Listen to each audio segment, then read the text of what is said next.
এই বাংলাদেশকে যদি আমরা একটা মদিনার রাষ্ট্র বানাতে পারি, ইনশাল্লাহ কালকে গাজওয়াতুল হিন্দ হবে ওটার জন্য রেডি আমরা ইনশাল্লাহ।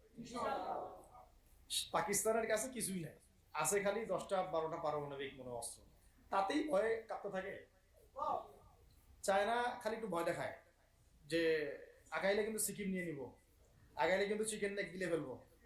চায়নার ওই ছোট ছোট যোদ্ধাদের কাছে যে মাইকটা খায়, আর আমাদের এখানে দেখা যায় যে সীমান্তর মধ্যে একটা একটা কৃষকও যদি সীমান্ত থেকে দূরেও হাল চাষ করে, ওকে গুলি করে মেরে ফেলে। ফেলা নেই, ফেলানির কথা ভুলে গেছেন আপনারা? আমাদের বন্যা এরকম কতগুলো মানুষকে সীমান্ত হত্যা করে মারা হয়েছে। আজকে গুগলে গিয়ে সার্চ করে দেখেন কতগুলো মানুষকে বিগত 15 বছরে সীমান্ত হত্যা করা হয়েছে। তো এখানে আমাদের স্বাধীনতার প্রশ্ন আসে না, এখানে গণতন্ত্রের কথা আসে না, সার্বভৌমত্বের কথা আসে না, না, বরং তারা ক্ষমতার জন্য ওদের কাছে ইমান বিক্রি করে দিয়েছে। ক্ষমতার জন্য এই উগ্রদের কাছে, মানে উগ্র হিন্দুত্ববাদীদের কাছে ওরা তাদের ইমান, ওদের আমল, ওদের তাকওয়া, ওদের দিন সব বিক্রি করে দিচ্ছে। আজকে ইয়াং ভাইদেরকে আমি খালি কয়েকটা নসিহত করতে চাই, আপনাদের জন্য আসা। আলোচনা অনেক শুনছেন জীবনে, নামাজ রোজা হজ জাকাতের আলোচনা বহুত শুনছেন আলহামদুলিল্লাহ। তো এখনো যদি আপনারা নামাজ রোজা হজ জাকাত তাসবিহ তাহলিল জিকির আজগার কোরআন তেলাওয়াত আখলাক ঠিক করা, মুরব্বীদের পরামর্শ নিয়ে চলা, ওলামায়ে কেরামের সাথে থাকা, এইগুলো যদি এখনো ঠিক না হয়ে থাকে, তাহলে ভাই আপনাদেরকে আমি একদিন সময় দিচ্ছি ঠিক করে নাও। কয়দিন সময় দিলাম? একদিন সময় দিচ্ছি, আপনি ঠিক করে নেন সব। নামাজ ঠিক করে নেন, নিজের গুনাহের জন্য তওবা করেন, হারাম রিজিক থাকলে ছেড়ে দেন, পরিবার না গড়ে থাকলে পরিবার গড়েন, তারপরে রিজিকে হারাম থাকলে ছাড়েন, আপনার সন্তানকে মানুষ করেন, মুহাক্কিক বরেণ্য আলেমদের সোহবতে থাকেন, ওলামায়ে কেরামের সাথে থেকে হাত শক্তিশালী করেন, মাদকের সাথে থাকলে ছাড়েন, গান বাজনার সাথে থাকলে ছেড়ে দেন, যত কবিরা গুনাহ সব ছাড়েন। ছেড়ে নিয়াত করেন যে আগামী যদি আমি 10 বছর বাঁচি 10 বছর, 20 বছর বাঁচলে 20 বছর, 100 বছর বাঁচলে 100 বছর আল্লাহর জন্য ঢেলে দিব ইনশাআল্লাহ। এটা আলোচনা আর আমি নতুন করে করতে যাচ্ছি না, অনেক আলোচনা এগুলো হয়েছে। আলোচনা শুরু হচ্ছে কোত্থেকে? এখন আমাদের কাজ আছে একটা। তো আমাদের কাজ, 1 নম্বর কাজ হচ্ছে এখন পরিবর্তিত বাংলাদেশে কোনো ভারতীয় দালালকে আর জায়গা না দেওয়া। একদম সাফ কথা। বরং প্রত্যেকটা ডিপার্টমেন্টে যেখানেই তারা লুকিয়ে আছে ঘাপটি মেরে, এই প্রত্যেকটা ভারতীয় দালালকে এখান থেকে বের করতে হবে। আমি একা বললে আমি পারবো না, আপনি একা বললে আপনি পারবেন না। প্রত্যেকটা এই বয়ানের জায়গা, মিম্বর, খুতবা, ওয়াজ মাহফিলের প্যান্ডেল, আমাদের রাজনৈতিক দলগুলো, আমাদের ইসলামপন্থী দলগুলো যেগুলো আছে, সবার ইমারত থেকে আওয়াজটা আসতে হবে। কারণ এরা যদি আর একটা বার সুযোগ করতে পারে, না থাকবে আপনার দেহ, আর না থাকবে আপনার মাথা। এখনই তো আপনাকে হুমকি দিচ্ছে যে কোনো সময় একটা একটা করে গুপ্ত হত্যা করবে এরা। তো এই জিনিসগুলো কিন্তু বিচ্ছিন্ন ঘটনা না। তাহলে তার আগে চট্টগ্রামে সাইফুল ইসলাম ভাইকে, এক ভাইকে কুপায় মারা হয়েছে, এটার বিচার এখনো হয় নাই। যারা মারছে ওদের পক্ষ নিয়ে আমরা আবার সংখ্যালঘুর স্লোগান তুললাম। এ কেমন সংখ্যালঘু যে আমার ভাইকে জবাই করে হত্যা করে? হ্যাঁ, সংখ্যালঘু নির্যাতন হচ্ছে ভারতের এক একটা মসজিদ তারা ভাঙতেছে এখন। এটা এটা এটা একটা লক্ষণ। আস্তে আস্তে ওর মানচিত্র মসজিদের মতোই ভেঙে খান খান হয়ে যাবে ইনশাআল্লাহ। এরা যেমন অখণ্ড ভারত চায়, আমরাও অখণ্ড ভারতই চাই। আমরা চাই অখণ্ড ভারত হবে কালিমা লা ইলাহা ইল্লাল্লাহ মুহাম্মাদুর রাসূলুল্লাহ। আপনারা তো মনে করেন যে ভারত আমাদেরকে ঘিরে রাখছে, তাই না? আসলে ভারতকে আমরা ঘিরে রাখছি। এই দিক থেকে আমরা, এই দিক থেকে চায়না, এখান থেকে নেপাল, এখান থেকে ভুটান, এখান থেকে মায়ানমার, এখান থেকে পাকিস্তান, আর তার চেয়ে বাপ আছে আফগানিস্তান। আছে না আফগানিস্তান? ওদের সাথে কেউ পারছে এই পর্যন্ত? আফগানের ভাইরা নিজেদেরকে গড়ে নিচ্ছে, এখন গোছাচ্ছে। এখন কথা হচ্ছে, আমরা একটা কাপুরুষতার পরিচয় দিচ্ছি। নেপাল ওকে টাইম দেয় না, ভুটান টাইম দেয় না, মায়ানমার টাইম দেয় না, চায়না তো দেয়ই না, আর আমরা তাকে একেবারে প্রভুর আসনে বসায় রাখছি। আমরা কি দিছি? আমরা ইলিশ দেই, আমরা ট্রানজিট দেই, আমরা রেল দেই, আমরা বন্দর দেই, আমরা আর কি দেই? গ্যাস তো দেই মাশাআল্লাহ, তারপরে পণ্যগুলো তো দিচ্ছি, গার্মেন্টস দিয়ে দিচ্ছি, আমাদের প্রশাসনের মধ্যে লোকজন দিয়ে দিচ্ছি, কর্মী শ্রমিক দিয়ে দিচ্ছি। এই জন্যই তো বলি কেন সে স্ট্যাটাস দেয় এই স্বাধীনতা তার স্বাধীনতা, এটাই তাহলে কারণ। তার মানে তারা আমাদের সার্বভৌমত্বটাকে স্বীকার করে না, তাই না? তারা যদি আমাদের স্বাধীনতা সার্বভৌমত্বকে স্বীকার করতোই তাহলে তো এরকম স্ট্যাটাস দিত না, দিত কি? তো এখন কথা হচ্ছে আমরা মাথা নত করার জাতি না। আমাদের নবী মুহাম্মদ সাল্লাল্লাহু আলাইহি ওয়াসাল্লাম মাথা উঁচু করে দাওয়াতি কাজ করছেন, মার খেলেও কখনো তিনি মাথা নিচু করেন নাই। সাহাবায়ে কেরাম রাদিয়াল্লাহু আনহুম আজমাইন মাথা উঁচু করে দাওয়াতের কাজ করছেন, কারোর সামনে মাথা নত করেন নাই ইল্লাল্লাহ, আল্লাহ ছাড়া। মার খেয়েছেন, হিজরত করতে হলে হিজরত করেছেন, কখনো মানুষ গালি দিয়েছে, গালি সহ্য করেছেন, কখনো মদিনায় চলে যেতে হয়েছে, দেশ ছাড়তে হয়েছে, দেশ ছাড়ছেন, আবার কখনো ইসলামী রাষ্ট্র কায়েম করতে হয়েছে, রাষ্ট্র কায়েম করছে। জিহাদ করার দরকার জিহাদও করছে, কেতালের দরকার কেতালও করছে, আস্তে আস্তে মক্কা বিজয় করছে, করেন নাই? সিরাত পড়তে হবে, সিরাতের ধারাগুলো আমাদেরকে বুঝতে হবে। এখন আমরা তো তার উত্তরসূরি, আমরা তাদের উত্তরসূরি। প্রথম কথা হচ্ছে আমরা আমাদের নতজানু মনোভাবটাকে আগে ত্যাগ করতে হবে, এক নাম্বার। আর অতীতের জীবনের যে ভুল ত্রুটিগুলো দ্রুত সংশোধন করতে হবে। এখন আর আমাদের হাতে অনেক লম্বা সময় আছে এমন না, বিষয়গুলো কত কি যে দ্রুত হয়ে যাবে আপনি হয়তো ভাবতে পারেন। বিশ্বটা খুব দ্রুত চেঞ্জ হচ্ছে।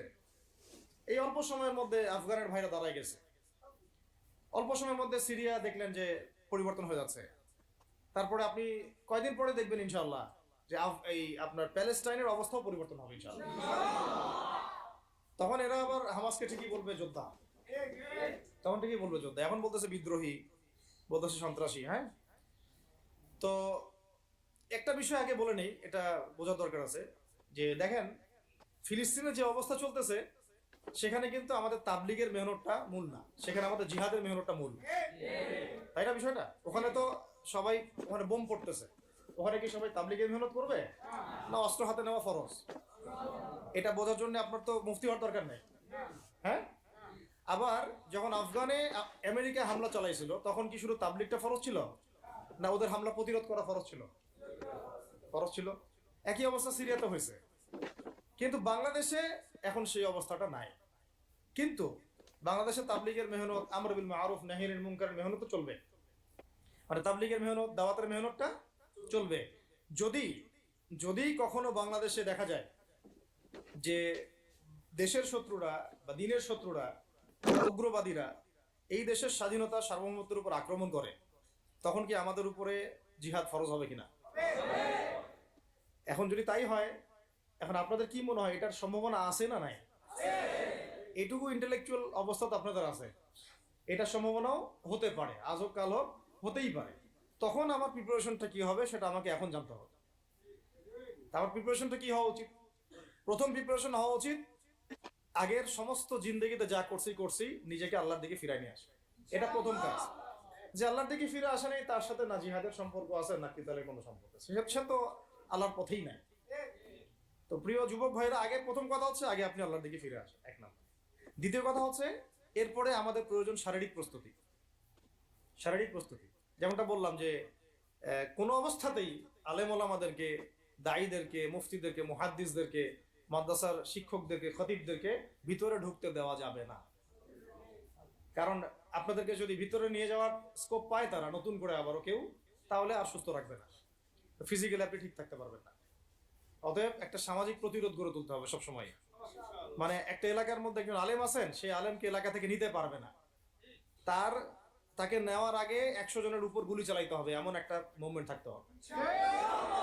প্রতিবাদ না করলে আপনি বান্দরবনে যান, বান্দরবনের পাহাড়ি এলাকায় গিয়ে কোন একটা পাহাড়ি লোককে উঠাই নিয়ে আসেন, দেখি কত বড় সাহস আছে। আর্মি পর্যন্ত পারে, কে পারে না? সেনাবাহিনী পারে না, পারে? পাহাড়িরা ওইখানে ঐক্যবদ্ধ হয়ে যায়, ওদের মহিলারা ঝাড়ু নিয়ে সামনে চলে আসে। এই আমাদের বান্দরবনের কথা বলতেছে, ওখানে যে কুকি চিং একটা ফ্রন্ট গঠন করছে সশস্ত্র বিদ্রোহীরা, ওই অংশটুকুকে নিয়ে একটা মাস্টার প্ল্যান আছে ওদের। ওই অংশটুকুতে তারা একটা খ্রিস্টান রাজ্য বা আলাদা একটা পাহাড়িদেরকে নিয়ে একটা রাষ্ট্র প্রতিষ্ঠা করতে চায়, এটা ওদের স্বপ্ন আর কি। এই উদ্দেশ্যে তারা হাঁটতেছে। এবং তারা অস্ট্রেলিয়ান ভাষায় কথা বলে।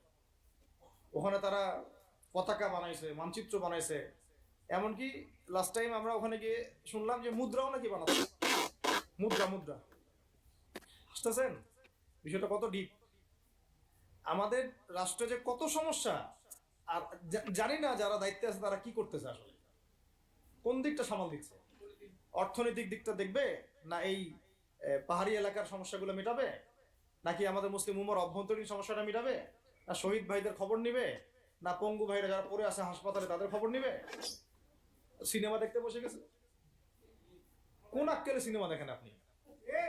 আপনার সিনেমা দেখার সময় কোথায়? আপনার সিনেমা দেখার সময় কোথায়? এই যে যতগুলো ভাই শহীদ হয়েছে তাদের পরিবারের খোঁজখবর নেওয়া লাগবে না? এবং যতগুলো ভাই এখন হাসপাতালে কাতরাচ্ছে তাদের সঙ্গে হাজার হাজার হাজার হাজার ছাত্র ভাই, তাদের চিকিৎসা করানো লাগবে না? যত মানুষকে গুম করা হয়েছে ওদেরকে মুক্ত করা লাগবে না?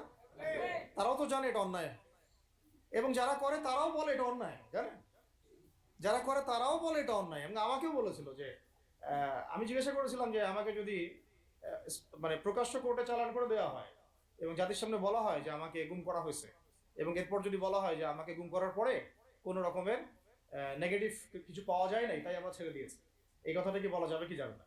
তারা বলছে যে না, এটা বলা যাবে না, কারণ এই কাজটা তো মানবতা বিরোধী অপরাধ, এটা করলে তো বললে তো সবাই আবার বুঝে ফেলবে। তো এই হলো অবস্থা। ওখানে আমরা বুঝেছি যে বাংলাদেশের প্রশাসনে দুইটা ভাগ আছে। একটা ভাগ হচ্ছে মারাত্মক রকমের ইসলাম প্রিয় এবং দেশপ্রেমিক, মাশাআল্লাহ, আমরা তাদেরকে স্যালুট জানাই, মাশাআল্লাহ। কিন্তু আপনারা ভুল জায়গায় শ্রম দিচ্ছেন, আপনারা ভুল জায়গায় মেধা, শ্রম এবং আপনাদের জীবন নষ্ট করতেছেন। আপনাদের থাকা দরকার ছিল ওলামায়ে কেরামদের সাথে, তাহলে আপনাদেরকে টক্কর দিয়ে কেউ সামনে যেতে পারতো না। আপনারা খালিদ বিন ওয়ালিদ হতে পারতেন আমাদের, আপনারা কিন্তু ওমর ইবনে খাত্তাব হইতে পারতেন। ওইখানে ঢুকে আপনারা শুধুমাত্র দুনিয়ার স্বার্থে সব নষ্ট করতেছেন। আমাদেরকে বলা হচ্ছে হুজুর বদদোয়া করিয়েন না, হুজুর ছেড়ে দিচ্ছেন, আমাদেরকে বদদোয়া দিয়েন না আবার বের হয়ে। আমাদের চাকরি, এটা ডিউটি। এটা এক ভাই আমাকে কোরআন এনে দিয়েছিল, নির্জনতা তো, ওখানে নির্জনতার সঙ্গী হচ্ছে কোরআন, কোরআন এবং নামাজ। তো এক ভাই দেখেছে আমি একটু নির্জন, মন খারাপ বসে আছে, একটা কোরআন নিয়ে এসে দিয়েছে, হুজুর কোরআন পড়েন আপনি, মন ভালো হবে। আর একজন এসে কোরআন নিয়ে চলে গেছে। কোরআন পড়ে ওখানে যদি আপনি আবার উল্টাপাল্টা কিছু করেন, ওদের নিয়ম নাই কোরআন দেওয়া, কোরআন দেওয়ার কি নাই, নিয়ম নাই। তো এই হলো অবস্থা। কথা হচ্ছে যে এই ভাইদেরকে মুক্ত করাও তো তাদের কাজ ছিল। যে ওলামায়ে কেরামদের একজনের একজনের উপরে 3টা 4টা 5টা 10টা করে মামলা এখনো চলতেছে, তাদেরকে মুক্ত করা উচিত ছিল না? আর এই পুরো জুলুমের পিছনে যত জালেম ইনভলভ ছিল তাদেরকে আইডেন্টিফাই করে ভিতরে ঢোকানো উচিত ছিল না? হয়েছে সবকিছু? তো এই জিনিসগুলোর মধ্যে অনেক গ্যাপস আছে। এগুলো যদি এভাবে চলতে থাকে তাহলে আগামীতে আমরা যারা ইসলামিক রাজনীতি করব বলে চিন্তা করতেছি বা ইসলামকে রাষ্ট্র ক্ষমতায় নিতে চাই, আমরাও কিন্তু বেগ পাবো, ভালো রকমের বেগ পাইতে হবে। আর বিগত সময় আমরা অনেক ভুল করছি, যেমন মন খারাপ করেন না, এগুলো আমরা ভুল করছি। এই যে আমরা ওদের সাথে জোট করতে গেছি, ঠিক আছে, ওদেরকে আমরা ভাই বোনে করার চেষ্টা করছি, আসলে এদের সাথে আর কাফেরদের সাথে কোনো পার্থক্য নেই। সেকুলারিজমে যারা আছে আর কুফার যারা, এদের মধ্যে কোনো পার্থক্য নেই। ওই কালিমা পড়া না পড়ার পার্থক্য, তো বাকি আপনার পিঠে ছুরি এরাও মারবে ওরাও মারবে। আর আমি ছোট মানুষ, ছোট জায়গা থেকে বলতে চাই যে আমাদের যে ওলামায়ে কেরামগণ মাঠে আছেন, যে রাজনৈতিক দলগুলো আপনারা মাঠে আছেন, এবার আপনারা কোনো রুটির টুকরার জন্য লড়বেন না, এবার পুরা রুটি নিয়ে লড়বেন। প্রত্যেক আসনে প্রার্থী দিবেন আপনারা, যেহেতু এর বাইরে সিস্টেম এখন অন্য সিস্টেমে যাওয়ার সুযোগ হচ্ছে না, তাহলে পুরা রুটিটার জন্য লড়তে হবে আপনাদের। আমাদের টার্গেট হচ্ছে এখন একটা ইসলামপন্থী সরকারকে রাষ্ট্র ক্ষমতায় নিয়ে যাওয়া, এটা আমাদের একটা প্রধান টার্গেট। এখন আমাদের এজেন্ডা স্পষ্ট, কোনো গোপন এজেন্ডা নাই। আমাদের কি নাই? কোনো গোপন এজেন্ডা নাই। আমরা চাই বাংলাদেশে এখন একটা ইসলামপন্থী রাষ্ট্র ব্যবস্থা গড়ে উঠুক, ইসলামপন্থী সরকার শাসন ক্ষমতায় আসুক। এটার জন্য আপনাদের সবার ভূমিকা আছে। কেউ কথা দিয়ে ভূমিকা রাখবেন, কেউ লিখবেন, কেউ বলবেন, কেউ যেভাবে হোক আপনাকে ভূমিকা তো রাখতেই হবে। কারো বসে থাকার সুযোগ নেই এখন আর। এই রাষ্ট্রটাকে ইসলামিক রাষ্ট্র হিসেবে গড়ার দায়িত্ব এখন সবার কাঁধে আসছে। আমরা আমাদের জায়গা থেকে বলতেছি, বাকি কাজ কিন্তু আপনাদেরকে করতে হবে। আল্লাহ পাক করার তৌফিক দান করে। আর ইসলামপন্থী ভাইদের আপোষের যে দূরত্ব, এটা কমায় ফেলতে হবে। এই দূরত্ব রাখা যাবে না। ইখতিলাফ আছে থাক, যদি আকীদাগত মৌলিক কোনো পার্থক্য না থাকে, আমরা তো ভাই ভাই। নাকি আমাদের চেয়ে কি মানে সেকুলার আমাদের বেশি বড় ভাই? আমাদের চেয়ে কি যে নাস্তিক মুরতাদের আমাদের বড় ভাই? কমিউনিজমে যারা আছে ওরা আমাদের বড় ভাই? না এই গণতন্ত্রপন্থী যারা একবারে কট্টর ওরা আমাদের দিনী ভাই নাকি? আমাদের তো ভাই, সোজা কথা হচ্ছে ইন্নামাল মুমিনুনা ইখওয়া, ইন্নামাল মুমিনুনা, মুমিন যারা মুমিন মুমিন ভাই, মুমিনে মুমিনে কি ভাই, খালাস। আল মুসলিম ওয়া আখুল মুসলিম, মুসলিমের ভাই কি মুসলিম, খালাস এইটুক। মুসলিম আমার ভাই, মুসলিম আমার ভাই। এখন যারা এদেশের রাষ্ট্র ক্ষমতা ইসলামকে চায় না তারা আমাদের ভাই না। সে যে কোনো নামে আসুক, এক্স ওয়াই জেড, দেখার দরকার নেই। এক্স নামে আসুক, ওয়াই নামে আসুক, জেড নামে আসুক, যারা রাষ্ট্র ব্যবস্থা ইসলামকে চায় না তারা আমার ভাই খালাস, সোজা কথা। এখন রাষ্ট্র ব্যবস্থা ইসলাম চায় যে ভাইরা আমাদের, ওই ভাইদেরকে একসাথে থাকতে হবে। আল্লাহর কসম করে বলতেছি, ইনশাআল্লাহ যদি এই ভাইরা আমরা একসাথে থাকতে পারি, এর সাথে আমরা দায়ীরা, তালেবে ইলমরা এবং আপনারা তো যুব সমাজ আছেন, আমাদেরকে টক্কর দিয়ে বাংলাদেশের রাষ্ট্র ক্ষমতায় কেউ যাইতে পারবে না ইনশাআল্লাহ। সবাইকে ভূমিকা রাখতে হবে। এখন অন্য আলোচনা চেয়ে এই আলোচনাটাই বেশি দরকার। অন্য আলোচনা অনেক শুনছেন জীবনে, এখন বাংলাদেশের দরকার একটা ইসলামপন্থী রাষ্ট্র ব্যবস্থা। এর বাইরে কোনো আলাপ নাই। এখন এটা প্রতিষ্ঠা করার জন্য কি করতে হবে সেটা ফিকির করা। তো কি করতে হবে বলেন? প্রথম কথা হচ্ছে আমাদেরকে আগে বৈশ্বিক জালেমদেরকে চিহ্নিত করতে হবে। পুরো বিশ্বে কারা জালেম এটা কি চিন্তা করা বাকি আছে? পুরো বিশ্বের সবচেয়ে বড় জালেম যে পশ্চিমারা, সবচেয়ে বড় জালেম ইসরায়েল, সবচেয়ে বড় জালেম আমেরিকা, এটা চিন্তা কি আপনার বাকি আছে? এই কথা বলতে যে ভয় পায় তার তো নবীর ওয়ারিস হওয়ার দাবি করার উচিত না। এটা খোলামেলা, এটা সবাই জানে। সারা বিশ্বের জুলুমের কারখানা হচ্ছে ইসরায়েল। মানুষ ত্রাণ নিতে গেলে পর্যন্ত সেখানেও বোম্বের মানুষ হত্যা করছে। আমরা এটা দেখার মতো আর সাহসী নাই। অনলাইনে এগুলো আমার দেখতে গেলে যে বাচ্চাদের অবস্থাগুলো আমাদের চোখের সামনে আসে, আমি স্কিপ করে চলে যাই। হয়তো কতটুকু দোয়া করতে পারি আল্লাহই ভালো। দোয়া করে কি করব? আমার দোয়ার তো তার দরকার নেই। আমার দোয়ার তার কি দরকার?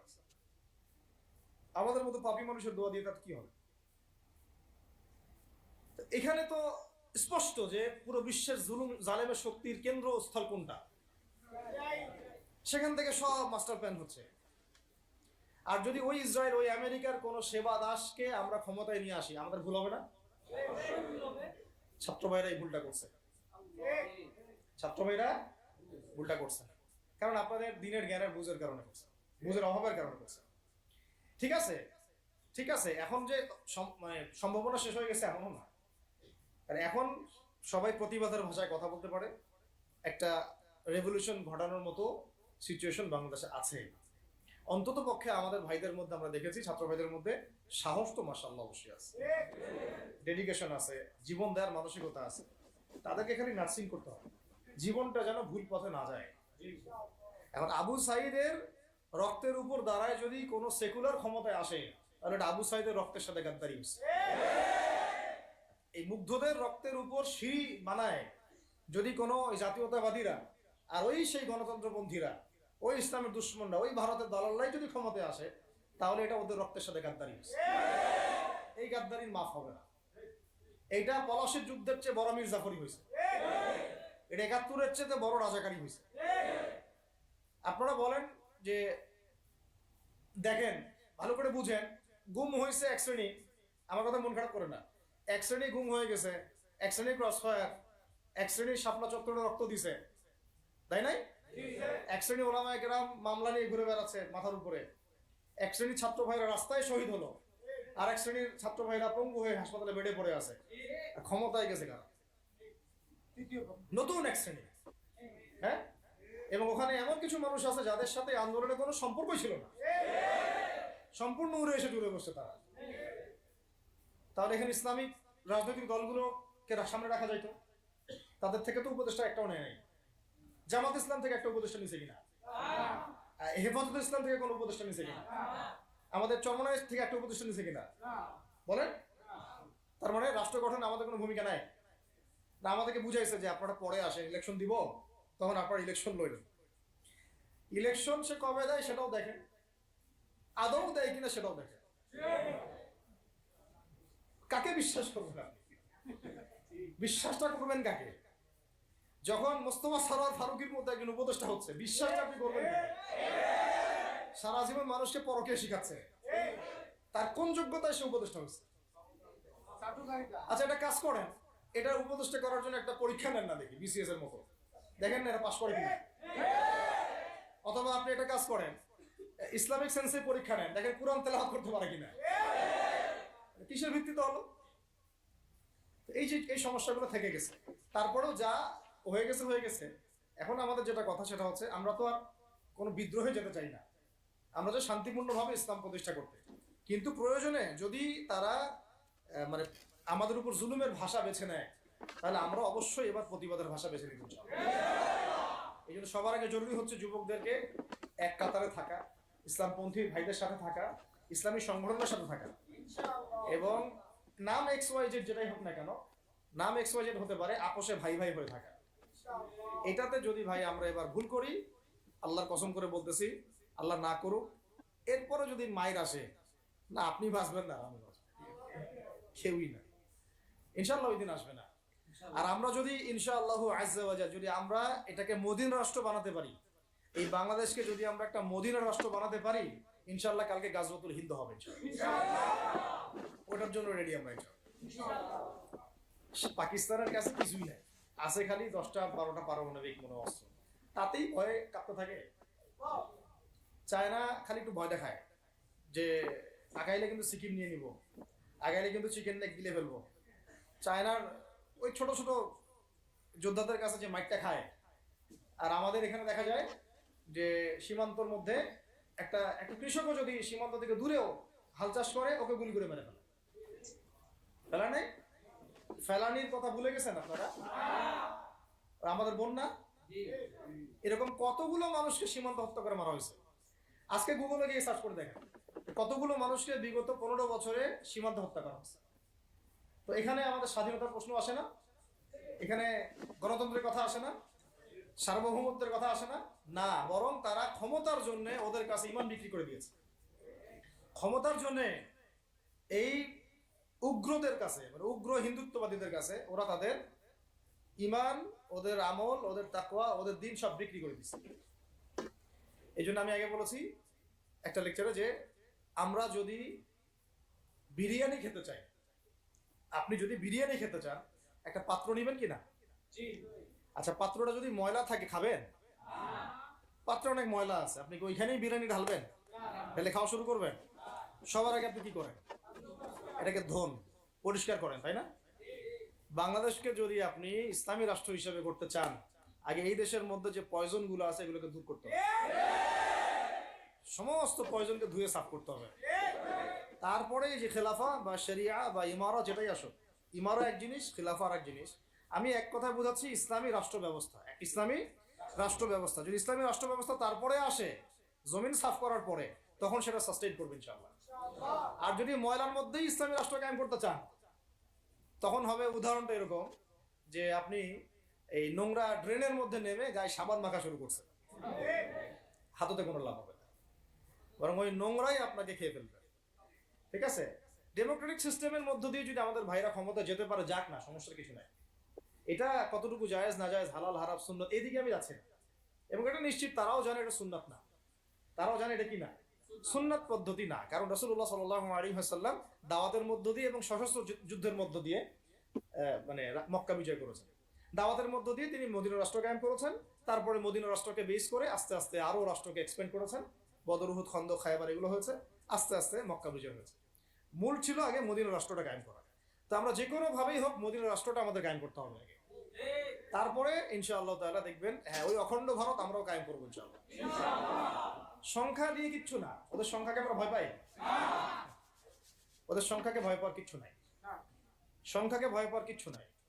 কারণ কোরআন আমার সামনে যে কোরআনটা আছে, এটা দেখে একটু খারাপ লাগলো, কোরআনের যে অবস্থা, এটা খুব মনের কষ্ট দিল আর কি। কোরআনটা হবে চকচকা, এটা দেখে বোঝা যাচ্ছে এটা অনেকদিন কেউ পড়েই নাই। আপনাদের বাসার যদি কোরআনের এই হালত হয়, তাহলে আমাদের দ্বারা দিন কায়েম হবে না। আপনার কোরআনের হালত হবে এমন যে কোরআনে এক বিন্দু পরিমাণ কোনো ময়লা নাই, প্রত্যেকদিন আপনার হাতের স্পর্শেই ময়লা দূর হয়, তখন এই কোরআন আপনার পক্ষে কথা বলবেন ইনশাআল্লাহ। তো ভাই কোরআনের কাছে চলে আসেন, আর দেরি করেন না, সময় নাই।